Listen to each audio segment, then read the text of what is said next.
tumkaribishe the party leader, the deputy president of the people, His Excellency Rigathi Gachagua. Karibu sana. Karibu.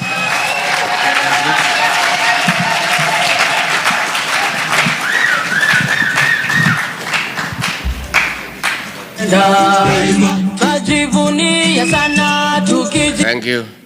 Please be seated.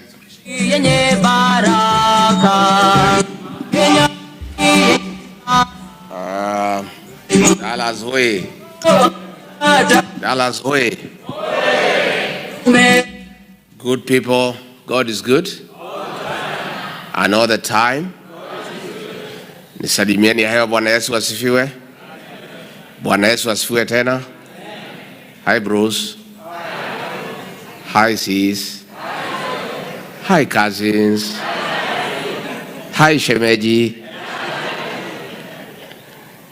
Asanteni sana. Thank you very much, our bishop, our community leaders, and all the great people of Dallas and the state of Texas, and those who have come from Germany and elsewhere. I'm very delighted this evening to have this engagement with you.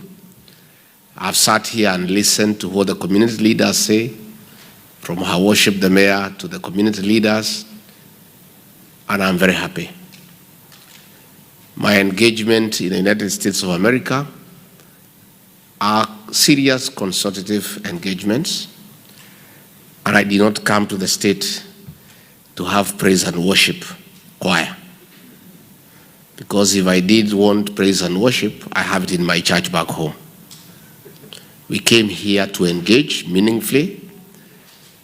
And the other day I was in Baltimore, there was a young girl who raised issues. And I could see our critics back home were very happy because they are not used to it. They have praise and worship. Everybody speaks the same language. We are different. We are Democrats. And we believe that everybody's opinion matters. And all of us cannot see things the same way. And that is what we are fighting back at home, one-man rule, where somebody wants to decide that he knows everything and nobody else knows anything else. So I am very happy to have listened to the community leaders, and I have heard what you have said. I will respond. And first and foremost, I want to say thank you to the community here in Dallas for the very warm welcome accorded to me and my wife and our delegation. When we arrived yesterday, we were received very warmly at the airport with song and dance, with prayers. Later in the evening, community leaders hosted for us a dinner and gave us very good beef.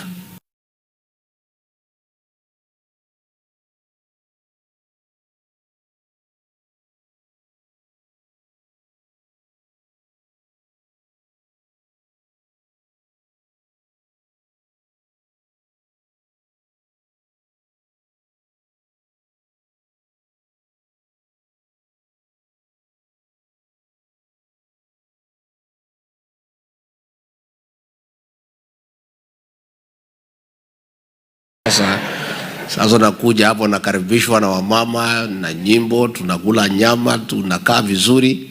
We are enjoying it. So we are here and I want to say thank you. Number two, I must say I'm very happy to find our people from Kenya doing well and doing great, having settled here and succeeded in what they came to do. That is the Kenyan spirit of hard work and getting things moving wherever you are all over the world. You people came here in search of greener pastures to expand your territories, and you have succeeded. I've seen beautiful homes owned by the people of Kenya. I've seen good businesses run by the people of Kenya. You guys have come here right in the center of America and succeeded. I want to say congratulations. Pongezi. I'm also very happy to find that Kenyans are united and they love one another, and you stay together as the people of Kenya. I am very happy, and that is the spirit. This is a meeting of all communities. you know, our detractors back home, because they are very unhappy that I'm a truthful person. They are never able to deal with my truth because I only speak facts and the truth. So all the time they try to pin me down by saying that I'm tribal, I only talk to my people. Since I came to the US, all the meetings that I've had are for Kenyan communities. And what has happened here today is a testimony. The Mawa here, na wewe mutiama, ujue culturally, hii wasichana yote ya mlima, they are my daughters. Na sasa, huko kwetu, dowry payment is a continuous exercise. So, anytime you meet the father of your wife, unaendelea kutoa nini? I'll be very happy to tuonane nyuma ya hema. I'll collect in dollars. I have not even received dowry in dollars for a long time. I am so happy that everybody is here. The Mlembe Nation is here, the Abagusia here, the Maa here, our cousins from Mukambani are here, the Gen Zs are here. Everybody is here. This is Kenya. And this is the Kenya that we want.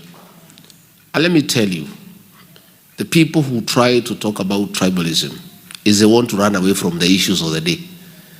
They don't want to answer the issues we are asking. So wanataka kujificha behind tribe. And we will not allow it. We'll have to deal with the facts as they are.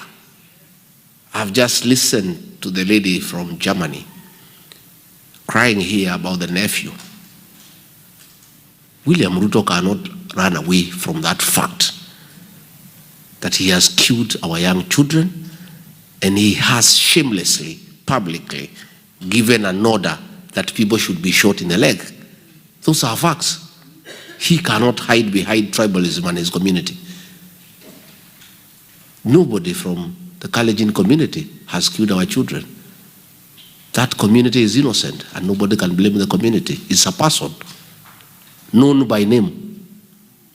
And we are dealing with a person. Let us not hide behind communities and tribalism and try to run away from facts. And when people are truthful, you want to demonize them so that they stop speaking. I think if William Ruto was honest to himself, he would have known by now that Rick G is one Kenyan who cannot be intimidated into silence. So, even if you call me names, even if you give me tags, I'll stay focused. I must have my eyes on the ball. And why am I so active in this struggle to liberate Kenya? People say sometimes Rick G is overzealous. Why is he overzealous? He's too passionate in fixing Kenya. It's because I know there is a speaker here who said now we must not continue saying we were deceived, we were cheated. It is true. We have said enough. But Rick G here played a very big role in creating the mess that Kenya is. I did. I persuaded many people, over 4 million people, to elect William Ruto. I take the blame. And many times I've apologized to the people of Kenya. But in our community they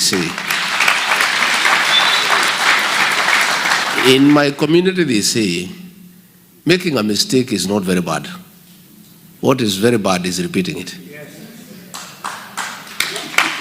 So I am saying, the way I bear the greatest responsibility of creating the mess that Kenya is in, I bear even greater responsibility to fix the mess.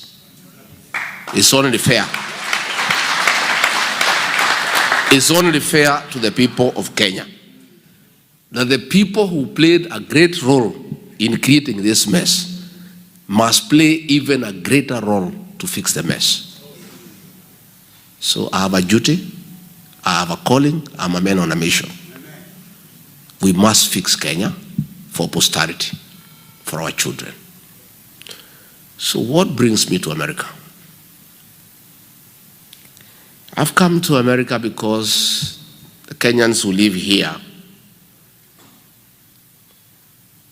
must be listened to.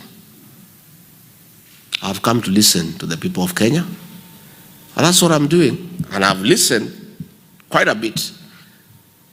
I think this is my 4th town hall meeting among so many other meetings. I've held more than 25 meetings with selected groups of church people, business people, community leaders, and I'm listening.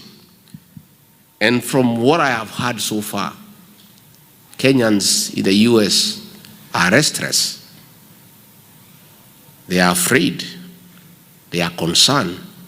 They are worried about what is happening back home. They are unable to sleep, not knowing whether their relatives have been killed or not. They care that their parents cannot go to hospital and get treated. They are in anguish that their younger brothers and nephews and nieces cannot go to university because the education system has been messed up.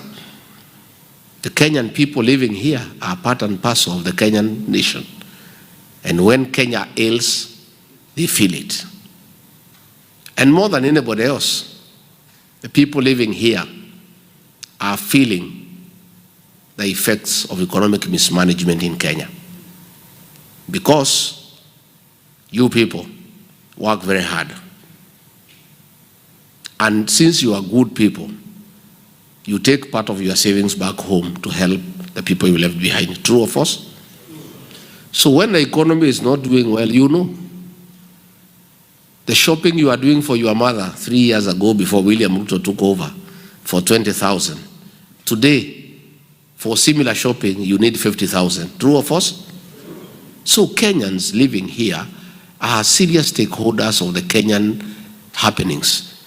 And therefore, I came to listen to you, and that's what I'm doing, and to say that what you are telling me is what I know. Things have gone south.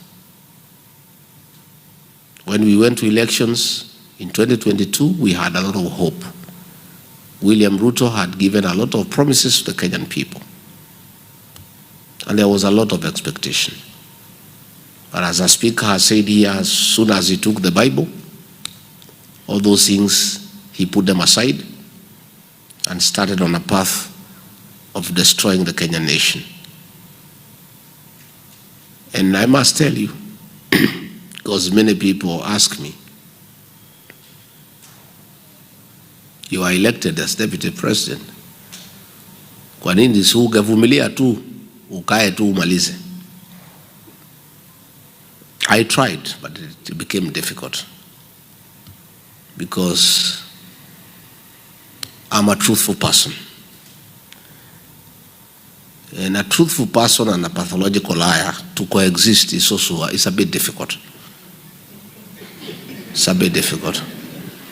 It's like mixing oil with water.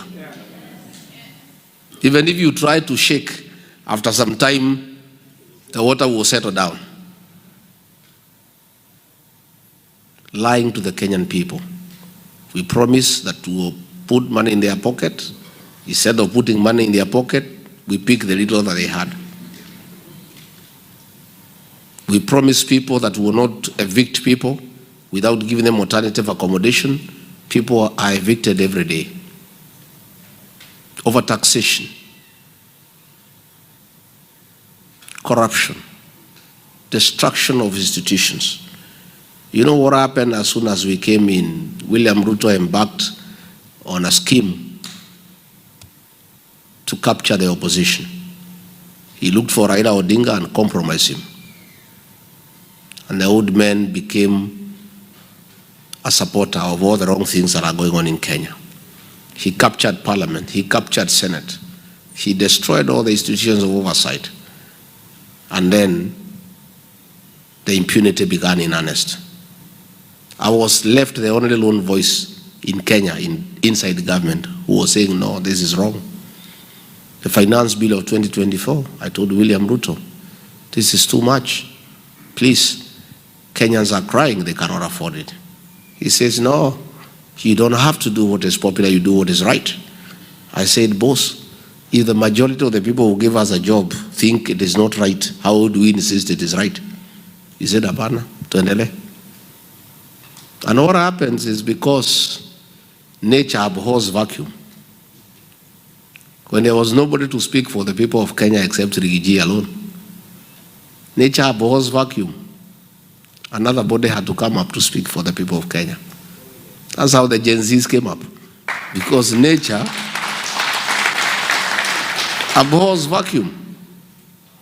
So when the Gen Zs started saying, no, this is wrong, and started agitating on behalf of the people of Kenya, a decision was made to clamp down on them. Abduction started, and torture, and I opposed from inside government.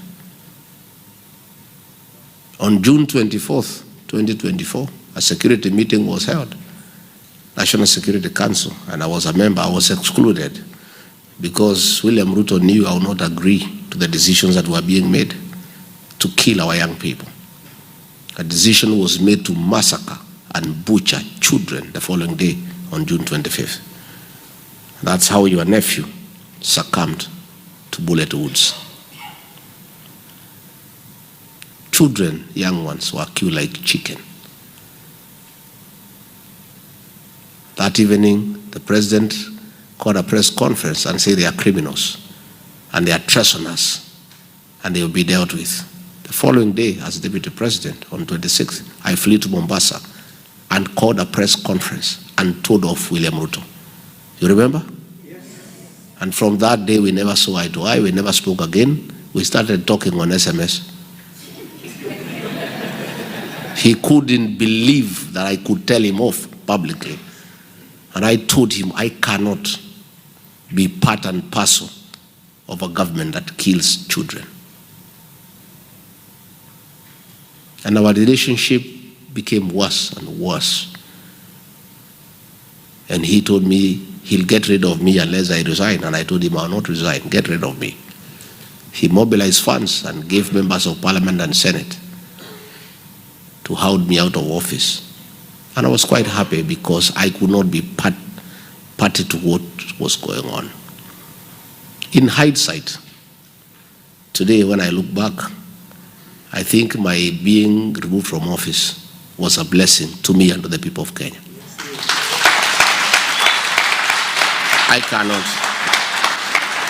I don't want to imagine that today I will be deputy president and be part of what is going on, because I will not accept. So we would not have agreed. Tungekosana kwa sababu singekubali. So we now have an opportunity to do the right thing and fix our country. And this country we shall fix. Because the Kenyan people are resilient, they are determined, and will fix this country together. As we speak, Kenya is at crossroads because of the killings. The CS for Interior, Kipchumba Murkomen, gave an order of shoot to kill against the teachings, the Bible, and against the Kenyan Constitution. And that has been happening. Since he gave that order, so many young people have been killed. The president himself, despite saying that he's a Christian, against the Bible teachings, the 10 Commandments, thou shalt not kill, thou shalt not steal, gave an order in public that people should be shot in the leg. Most of you are in the health sector. Does not mean that if you are shot in the leg, you will not die. If you are shot, you'll bleed and die, isn't it? He gave that order. That's the level of impunity in Kenya. Nelson Koech is the chairman of the Committee for Defense and Foreign Relations in the National Assembly. He is supposed to oversight the military and the National Intelligence Service. He went ahead to say, President, you are wrong. They should not be shot in the leg, they should be shot in the head. That is the kind of impunity that we have back home. And that is a problem that we must fix. People asking me, you people are not saying what are your economic problems? What are your economic solutions? My good people, we must first stop the spilling of blood before we can talk about the economy. The first thing that we must stop is the killings. Even if we fix the economy, who will it benefit if our children are dead? If parents are living in fear, when your children leave the house, you don't know whether they'll come back. You know, nowadays we live in fear. Anytime I see my children calling me at night, I hold my breath. And that is the situation everywhere in the country. You don't know what information is being relayed to you. We must fix the issue of extrajudicial killings and the issue of abductions. And that is why Kenyans are saying, for us to fix that problem, Ruto must go. Because he's the one who has done it and publicly pronounced himself about the killings. When you look at what is happening in the social space, I have been here now for a month. I'm so impressed by the health system here in the United States, especially the care for the elderly and the children. We had a program called NHIF that was working but limping with a few challenges. That system required 800 million shillings to fix. Instead, William Ruto put it aside and brought something called SHA and SHIF at a cost of 104 billion. Money that he is stealing with these people. It's not working. The health system has collapsed. The education system has collapsed. The other day, the CS for National Treasury announced correctly that they have no money to fund free primary education started by Mwai Kibaki. Of course, the president and everybody says it is not true. But the truth of the matter is that capitation money has not been released for the last 1 year. And school principals and headmasters of primary schools live in fear of auctioneers every day because they are not able to pay for supplies. What is sad is that money is not available to fund our education. The money is stolen through the National Intelligence Service, given to that soprano guy to go around the country dishing it out. The other day they were in Bobasi. They had 10 helicopters. These helicopters are almost having an accident in the air because of the sheer number of helicopters. And they are actually creating havoc even among livestock. Even the cows are having miscarriages. Yeah. Even hens are not laying eggs. Because they are helicopters are all over the village wreaking havoc and creating fear among animals. So, at an average of 1 million shillings per helicopter, that is 10 million. The cost of the event itself is 10 million. Then they come and give some other 3-4 million. Then they go away. You saw some woman there in Kisii. She said she had a group of 31 women. She was given 2,000. Each woman 64 shillings. And then Soprano is saying that it is economic empowerment. You know, surely, you know, sometimes, and the guy is a professor.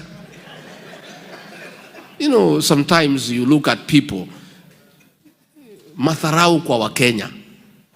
You give people 64 shillings unasema at an economic empowerment. Yet if that lady had gone to pick tea for a day, kibarua, angeenda na 100 yake ine ama 500, si ndio?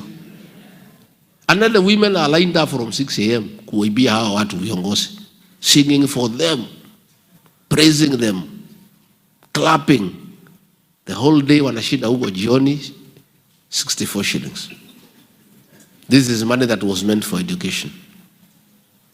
You know, that is how low we have sunk as a country.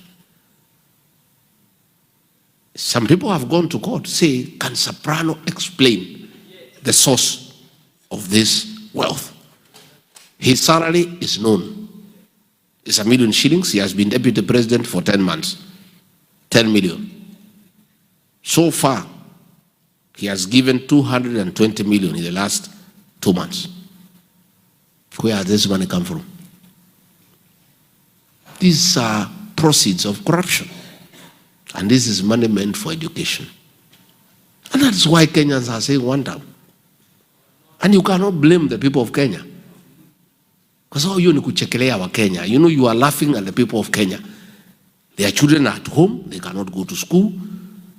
They are having harambes to settle their hospital bills because there is no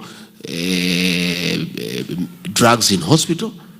Then unachukua helicopter 10 na sunguka na pesa from one meeting to another. It's the level of impunity that is going on in the country. Again, when you look at it, is a violation of human rights in the country. It's at the lowest. Today, our team of DCP was in Gilgil town for a meeting and were beaten up by police very badly.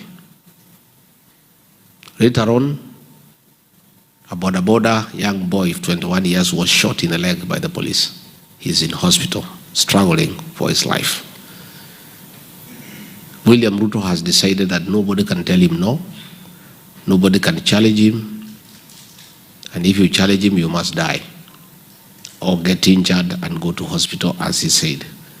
So we have those challenges as a country, and together we'll fix it. Luckily for us, we are a functional democracy. Elections every 5 years, there will be an election in 2 years' time. And the people of Kenya will wake up early and go to elections and elect a new government. I don't want to say I'm perfect. I don't want to say that I'm better. I don't want to say that I will do things that others have not done. All I'm asking the people of Kenya is to look at my track record, that I had the opportunity to sit pretty, enjoy, and let Kenya be finished for selfish gain. I sacrificed for the country. I lost a good job for the good of our country. At least for that one, I have a proven track record that I can sacrifice for the country. And I don't think if I refused stealing of public funds as deputy president, I would allow it as president. If I refuse the killing of our young people as deputy president, I don't think I would allow it as president, because I'm the same person. I refuse because I'm Rigathi Gachagua, and I'm a Christian, I'm a parent, and I think it is wrong to kill children. So if I became president, I don't know how I would change that perspective. The sanctity of human life is sacred. And therefore, I want to offer alternative leadership. Leadership based on integrity and based on continuous engagement with the Kenyan people, so that at any one time you are properly aligned and you are thinking the same way. So we have formed a party called DCP, Democracy for the Citizens Party.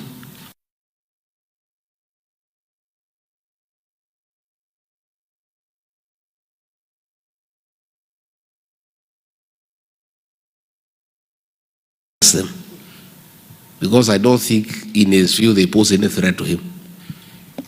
But he knows the party leader of DCP is a man of integrity, and he cannot be bought, he cannot be intimidated, and he knows this is a party that will send him home. So the party is popular and is a new kid in the block, and that is why they are following our meetings everywhere to make sure we don't do meetings.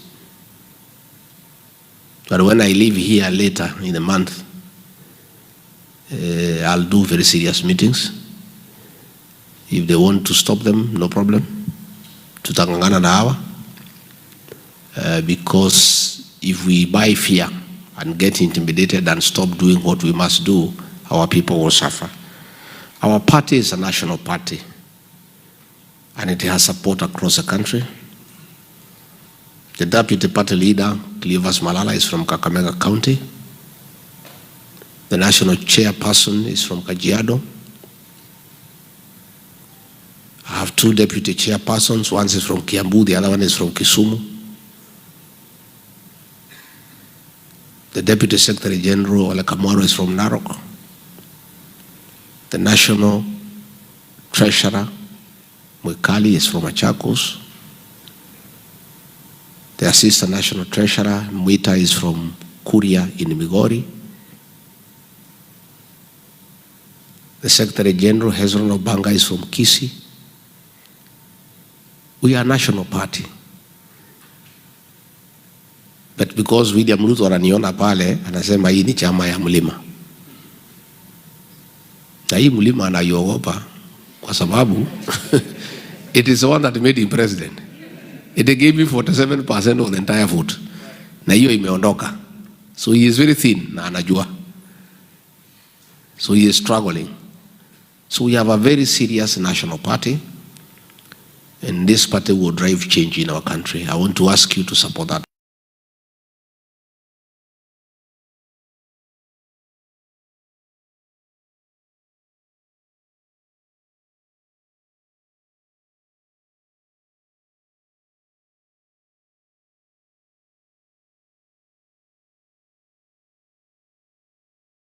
This is a party that belongs to members. And a serious party is funded by members. That's what you do here in America. I don't have access to public funds. I'm not going to steal money from anywhere to fund my party. The way they are doing in UDA, they are using public funds to run politics.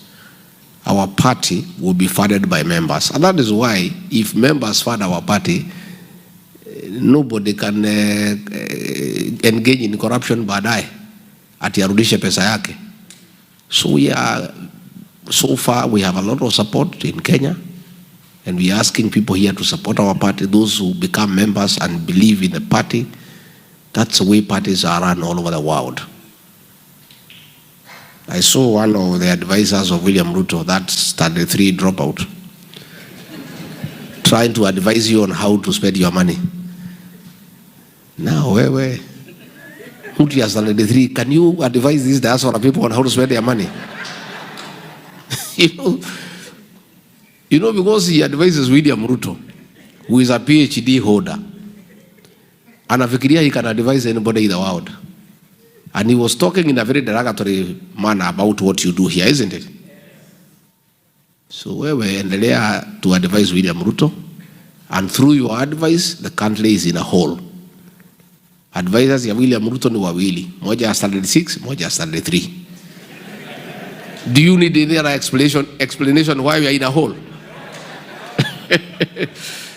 And that is why hata wanamwambia hii masomo haina haja, wachane naye. You know, mtu ya standard 3 na standard 6 ndio wanaku advise. Nakwambia hii masomo ya Kibaki wachana naye. Chukua pesa na magunia, patia Zaprano, akatafute kura.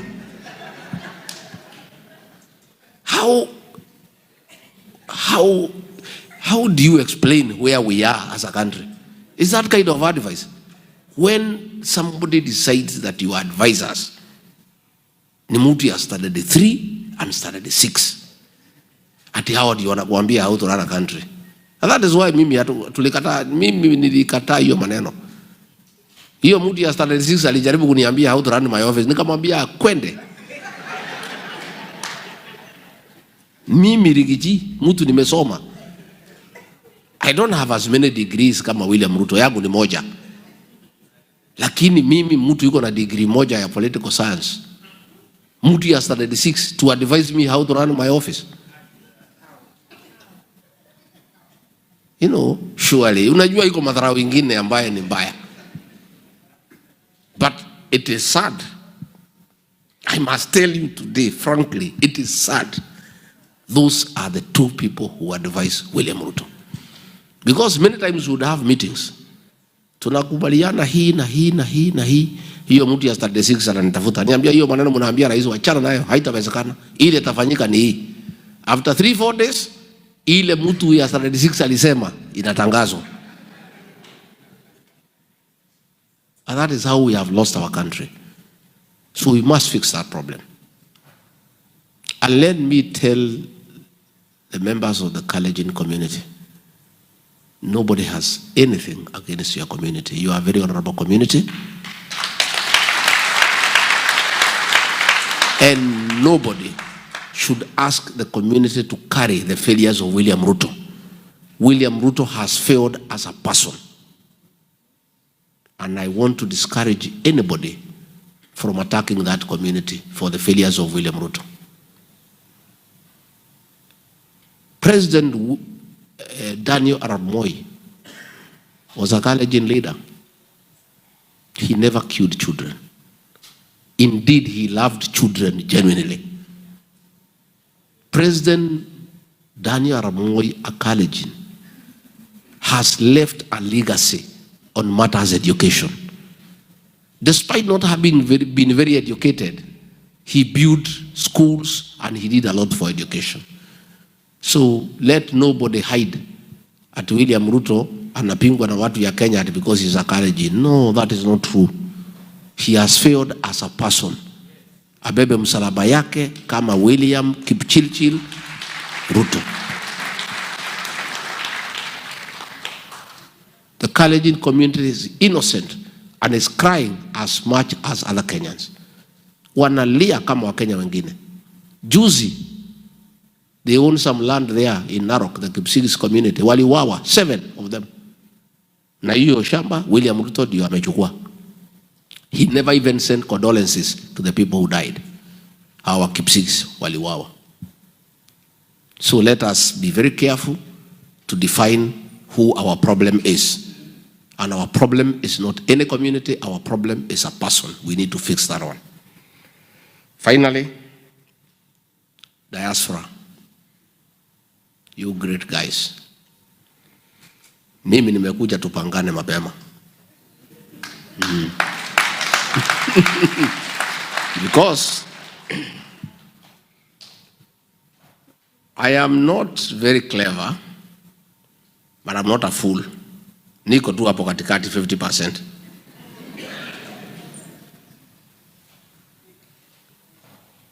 In 1970s, coffee was #1 foreign exchange earner for our country.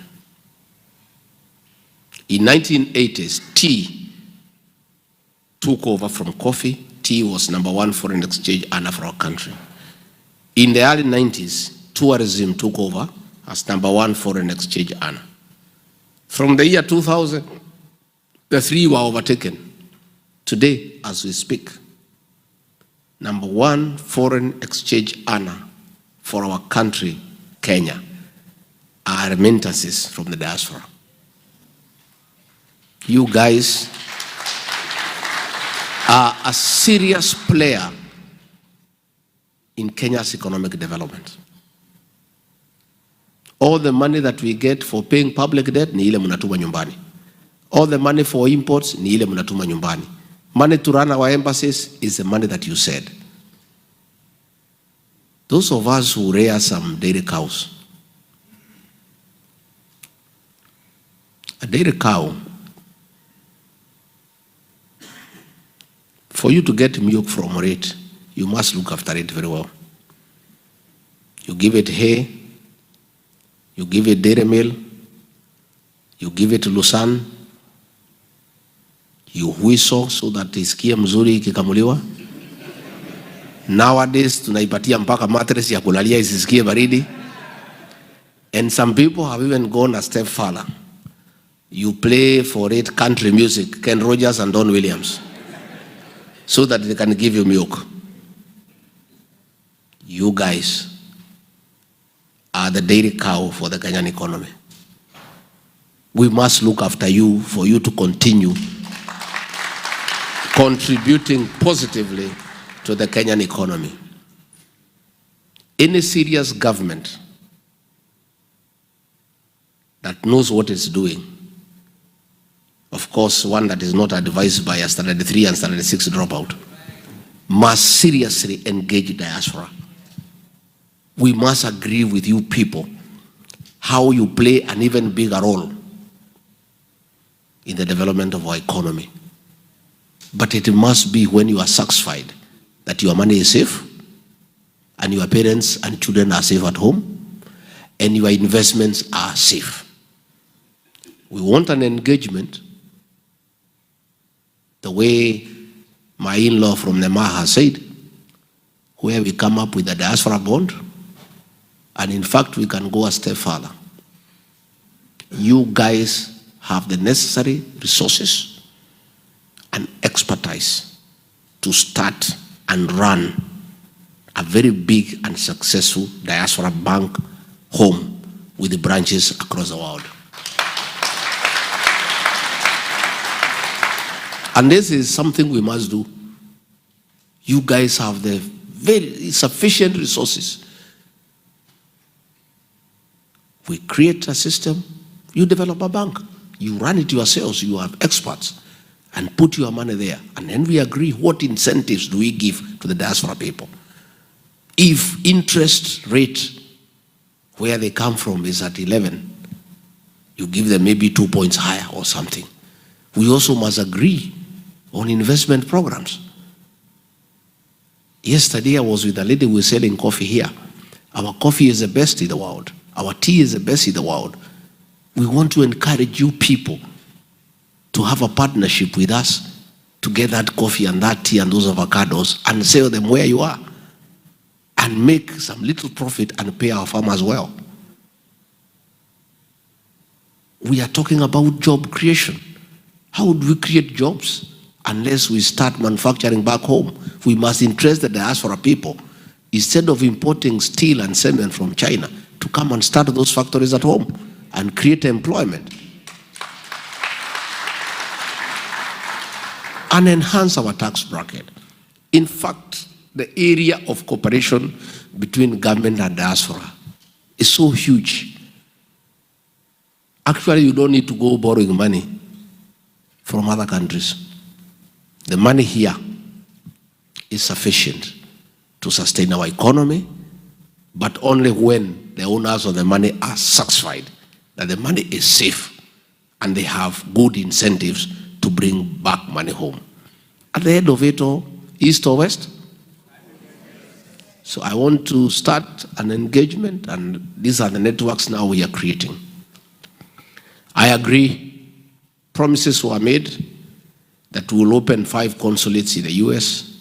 None has been kept. Opening a consulate requires money. The economy is struggling. But I want to give a commitment.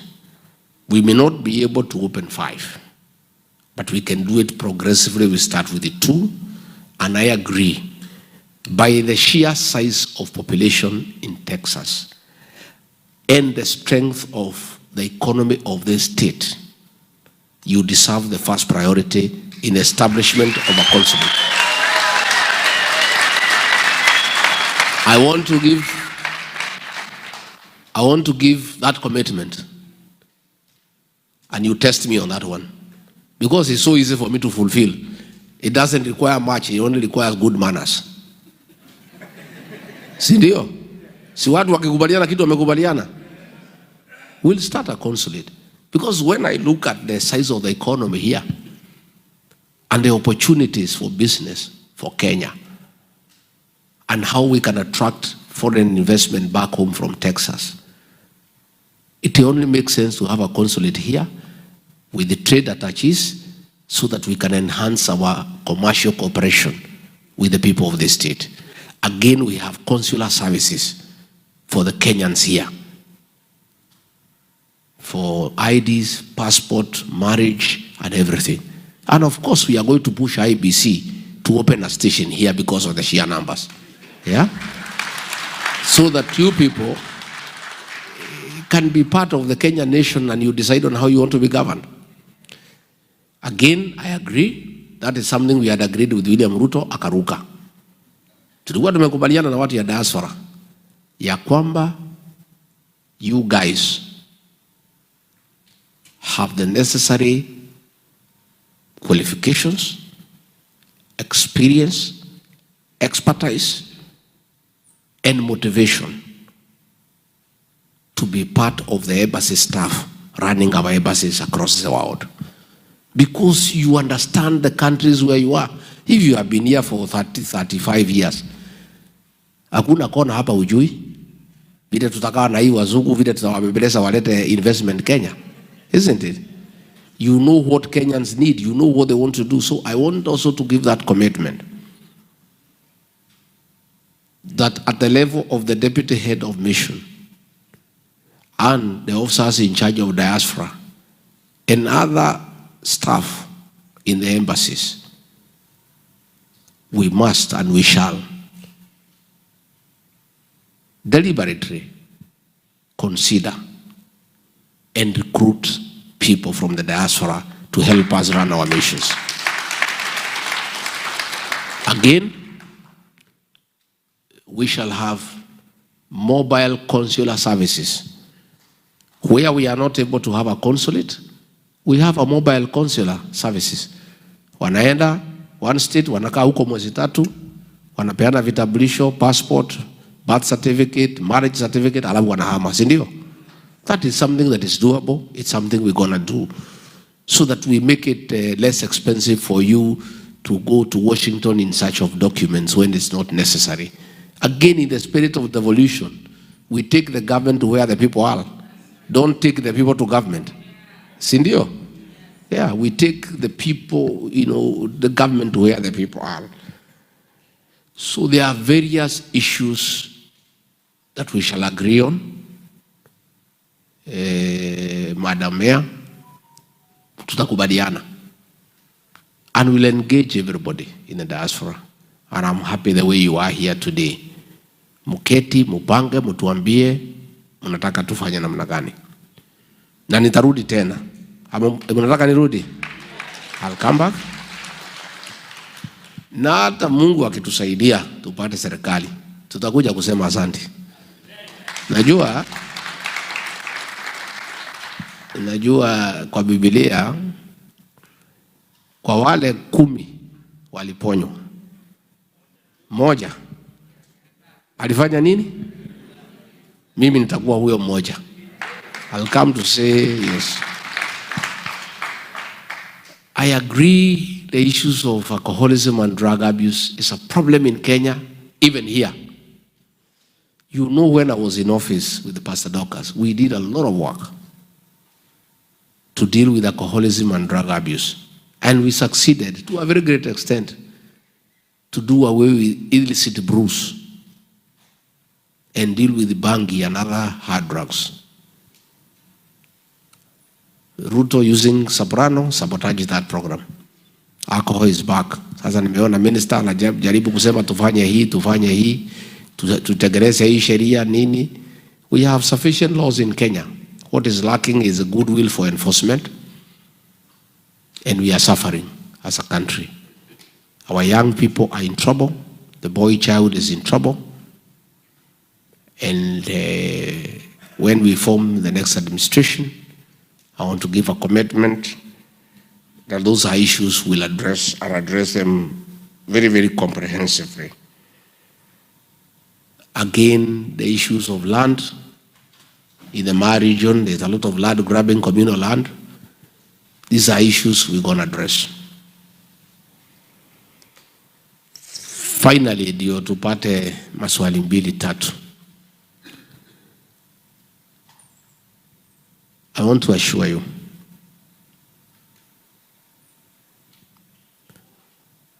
that a new dawn is coming. The English say, the darkest hour is just before dawn. Saa ile giza imeshikana, karibu kuna kucha. People of Kenya are waiting, and I want you to help me, tusaidiane. You guys have a lot of influence back home. Mukipiga masimu, muongelesha wa Kenya. Muambie, they should not waver. They should not be intimidated. We must get the change that we desire. Kenyans have a right to have good governance. And the diaspora people, I also want to commit that we want you to be part of government and be on the decision-making table and enrich our thinking, because you have a lot of experience out here where things are working and working well. In matters democracy, in matters healthcare, in matters education system, in matters of taking care of the elderly. And I have given a commitment that I want one of you to come to the Senate through our party, as specially elected, to come and help us create laws on devolution, because devolution is working out here. Again, we'll also give you another one position in the National Assembly, specially elected. You come there, assist us to make laws. Again, in the counties where we are strong, almost 20 counties where we are very strong, where we'll have a majority of the MCAs, we'll have many, many specially elected MCAs. We'll want every county to give diaspora at least one specially elected MCA to come, so that you help us to make good laws on devolution. For the women, marchers will nominate you, fine. Lakini pia tunataka mpiganie hizi viti. You must fight for these seats, my dear. Most of these seats are vacant. Most of these MPs, wananchi wamemalizana na hao. So we want to encourage you people. Yesterday I met a candidate for Kikuyu.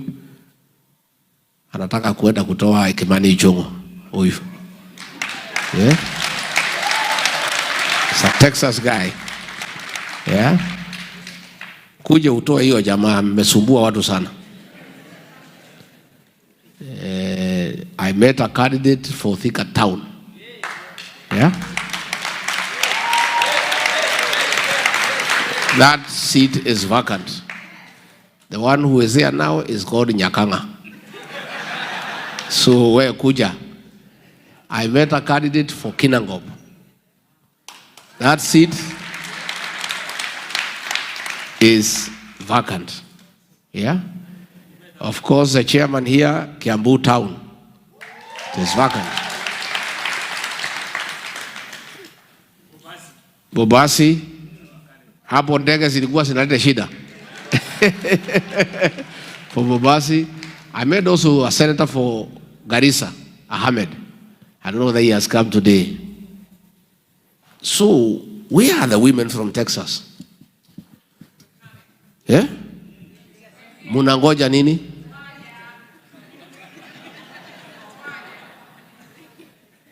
Sasa wewe MC, wewe unaweza chaguliwa, lakini ukija nyumbani upunguze kizungu.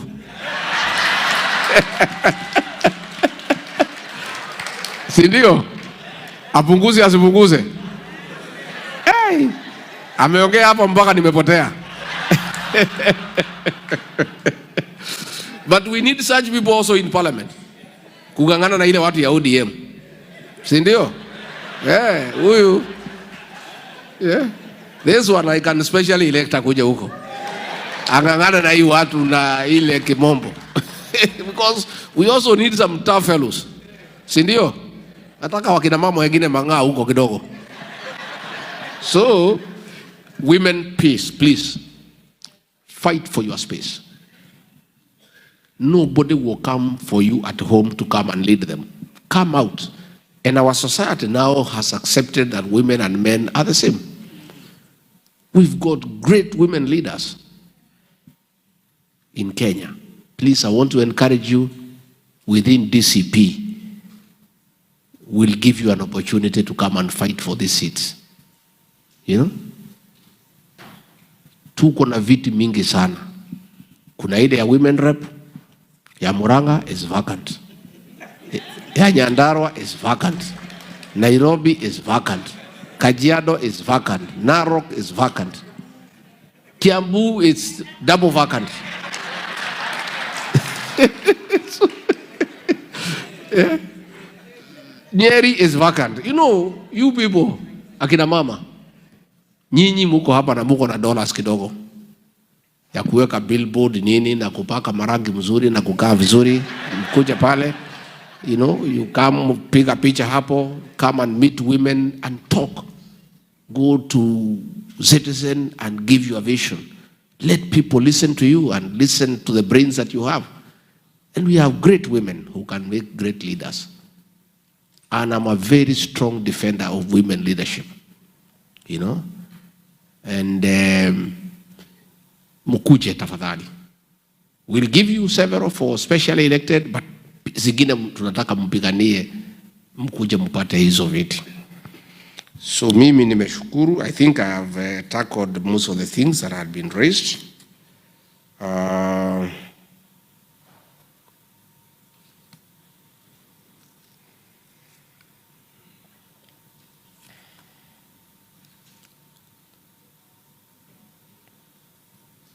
I think I've tackled most of the things that were raised, and I want to assure you that I will remain simple, available, and the same person to engage. Hata nikipata hii kiti sitabadilika, sitafura kichwa, nijifanye mimi ni mtu mkubwa sana. Will continue engaging and engaging and engaging. I saw watu huko nyumbani pahali linaishi, nilikuta nimewekewa very good sign karibu wa Monyoro, Texas.